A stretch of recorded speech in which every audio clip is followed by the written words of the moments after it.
Alright, welcome back my friends to another retro review reaction video. This week it is the 1990 Lexus LS400. A car, honestly, that even at the time it was released, people thought this was pretty special because it really challenged the established European and American brands in what was possible. It was a moonshot for Toyota. I mean, they developed an all-new engine and platform and everything, and it wasn't quite a home run, but boy, it made companies like Mercedes drop back and question how they designed, built, and profited from cars. It is 30 years on now, a market-changing car. Now, I've touched on the Lexus LS before. Many months ago, I did a retro review of 93, I believe it was, V8 luxury sedans. And this week, I'm doing it because this is part 3 of a little study I'm doing, and I'm bringing you along for the ride, between 1988 and 1991, kind of what was going on. Now, as a quick recap, and I'll put some links up here, I did a retro review reaction to a 91 Mitsubishi Diamante. Now, that's not a luxury car brand, but this thing was packed to the gills with technology. Good looking, you know, somewhat European in styled exterior, a little tight inside, gorgeous dashboard. I really like it, but I found myself wondering, would I really want to buy it? But it had a really special engine. Then I realized that the Cadillac Seville, the STS at the time, had a much lower tech engine, but managed to hit a lot of the same numbers. The Cadillac was competitive with less, and it was packed full of comfort technology with a hideous dashboard. But I still found myself very impressed that a car that was much larger, not as well regarded, I think, in terms of longevity, with a not great V8 engine that cranked out a total of 150 horsepower, would have competed rather favorably with this techno marvel from Mitsubishi. And that got me thinking, well, what about the Lexus? Now, this is top of the line Lexus. I don't expect there to be any real comparison, but I thought it'd be fun to just kind of take a look, and I invite you on the journey with me. Let's see what they said about it when it was new. Motorweek 90, television's automotive magazine, with your host, John Davis. Well, hello and welcome again to Motorweek 90. We're glad to have you with us. There was a time when no one would consider using the words Japanese and luxury car in the same sentence. Then along came this car, Honda's Acura Legend. Its market success showed that the Japanese reputation for reliability and engineering did impress high-end buyers. It just hadn't been packaged properly before. Now the U.S. market is facing a wave of new Japanese luxury cars, all aimed at improving on the Acura's already impressive success. The first of this new generation comes from Toyota, and it goes under the name Lexus, a name that everyone will be hearing a lot of in the coming months. And well, they should, because the Lexus LS400 is a most impressive automobile. It's the flagship of a two-car line that also includes the Camry-based ES250. But the LS400 styling, with its amalgamation of Mercedes and BMW features, makes it perfectly clear which market segment this car is meant to invade. It's also clear that Lexus stylists were playing it safe.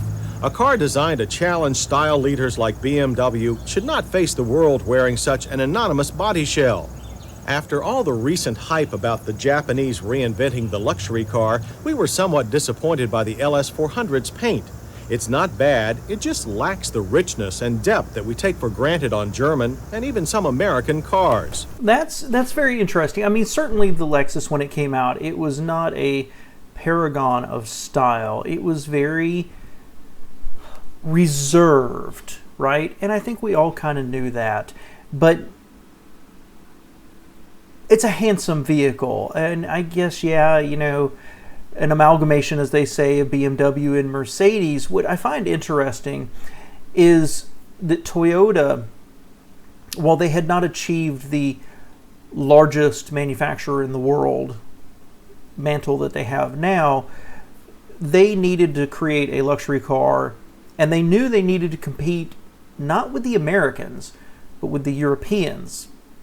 And so basically they looked at what Mercedes, Audi, and BMW had and just kind of photocopied and photoshopped it all together. It's interesting to me when I was looking at that STS and then the later STS that came out in 91 or 92, they were trying to be more European as well, and in a lot of ways succeeded, but they still ended up with these overly large cars. I think that the STS was something like 18 inches longer. I don't remember exactly. This shows a surprising level of concern, I think, for Lexus, of keeping it trim and not allowing them to start bloating it out. I'm surprised at the comment about the paint. Don't remember that from 1990, but first year paint process not as rich and as deep as what maybe Mercedes or BMW is doing. I could buy that. That sounds like a easy hit on the car. There's no lack of fine engineering, however, as the 4-liter V8 engine proves. This completely new all-aluminum power plant features 4 overhead cams and 4 valves per cylinder. The engine pumps out 250 horsepower, while still offering a reasonable luxury car EPA rating of 18 city, 23 highway. So again, if I go back to that 88, now I understand that's 2 years, 88 Seville, it had a 4.5 liter with 150 horsepower. So this is half a liter lower and 100 horsepower more. That's what, at the time, modern technology, overhead cams, multiple valves per cylinder, computer controlled, fuel injection. That's the difference, and that's rather amazing. Now that Diamante had a 6-cylinder with all the goodies, and the top of the line version of that with twin cam, 200 horsepower, right at 200 horsepower. So this is a pretty stout little engine. Our mixed mileage loop delivered 19 miles per gallon. It also allowed the LS400 to show off its smooth, quiet ride. Interior sound level measured a low 64 decibels. And both those numbers are right in line with what Cadillac had in 1988. That engine, while being apparently underpowered and very much lower tech with push rods, achieved essentially the same gas mileage, and very similar. It was a 65 decibel cruising sound level versus this 64. That's obviously it's one off. It's really close. I'm not saying, don't flame me here, I'm not saying that an 88 Cadillac is the equivalent of a 90 Lexus LS. All right, I'm not saying that at all, but I am saying that in the last video I did on that Cadillac, I'm impressed that GM, I think it's lost in history, they managed to check those boxes of objective measurements. 0 to 60s, braking performance, things like that. They lost it in interior design, fit, finish, material quality, or even some of the exterior materials and things just being bolted for longevity. I'm just saying, 2 years before the Lexus came out, the Cadillac with what amounts to an anvil as an engine, so far was competing rather favorably. Our car's double wishbone coil spring suspension easily soaked up harsh road surfaces, with none of the porpoising common to many softer riding luxury cars. But it's our track test that really shows off a car's skills that start with the LS400 0 to 60 sprint of 9.5 seconds. The 3,755-pound car consistently produced quarter-mile runs of 16.9 seconds at 85 miles per hour, And again, this is why I'm doing this video. The Cadillac in '88 was faster. I think the trap speed here on the quarter mile was lower for the Cadillac, but that 0 to 60, it was 8.8 seconds, I believe, with a much weaker engine and roughly the same weight. I'm curious. I need to go up and look and compare the dimensions of these two vehicles. That Cadillac is shining a little more than I thought before we look at the interior. More than acceptable. A slick 4-speed automatic transmission feeds the V8's power to the rear wheels in a flat, even flow. Toyota's optional traction control system contributes to the car's smoothness. It regulates both throttle and brakes to reduce wheel spin under acceleration. This allows more than faster sprints away from stoplights. It also gives the rear-drive Lexus better traction in bad weather and on poor road surfaces. And the chassis and suspension delivers a level of handling equal to some of Germany's best. The big Lexus flows gracefully through corners. In our slalom, a slight front plow gradually changed to easily controlled oversteer. If desired, an optional electronic air suspension system is available, though we find it hard to believe that anything could improve on this car's already superb handling enough to make it worth an extra $1,500. Even emergency maneuvers are easily dealt with. The tail slides a bit more, but the firm, responsive power steering provides all the information necessary to easily maintain control. Braking is similarly trouble-free, thanks to four-wheel discs with standard electronic ABS. Stops average only 121 feet from 60 miles per hour. Stability. And again, that Cadillac stopped in 115. Is excellent, and the solid pedal delivers plenty of feel for easy modulation under all braking conditions. Interior-wise, the Lexus LS400 delivers everything that a top-drawer car should. The cabin is a model of efficient luxury. Gauges are vacuum fluorescent in clear analog form. They disappear completely when the ignition is off. Everyone on our staff praised the comfortable, supportive bucket seats, but the optional leather, while obviously very durable, has a rather flat, lusterless appearance. As on most luxury cars, a multitude of power seat adjustments are standard. A 2-position memory feature is optional. Other comfort details include height-adjustable seatbelt anchors and an available power tilt and telescoping wheel that automatically tilts out of the way to ease entry and exit. There are even seat heaters for those cold winter mornings. And all controls are within easy reach and clearly marked, especially ones for the automatic climate control. The large buttons and high dash position are simply perfect. The same can be said of the stereo. It's not only perfectly positioned for use while driving, but offers the choice of radio, cassette, or an optional compact disc changer. The changer itself is located in the trunk for security, occupying a side well where it doesn't intrude on cargo space. Rear seat room is extremely generous, with as much usable head and leg room as anything in its class. We only wish the rear windows went all the way down. So I'm going to stop there, and the interior is a revelation.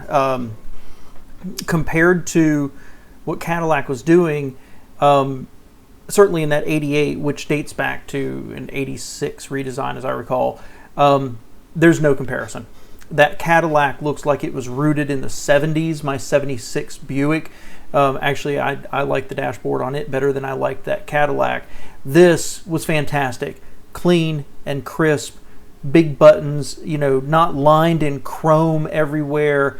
The interior of that Cadillac was just from another era. It really was. They were trying to be too much to too many people. They were trying to go after the Europeans while holding on to their geriatric customers at the same time. This was extremely modern and clean and easy to use, with labeled buttons and not having little silver trim on everything. What a fantastic interior. A little dark, a little boring, but you know what? I would take competent and excellent, but a little boring, over something more blingy any day of the week. Really, really like this interior. If it's not perfect, it's really, really, really good.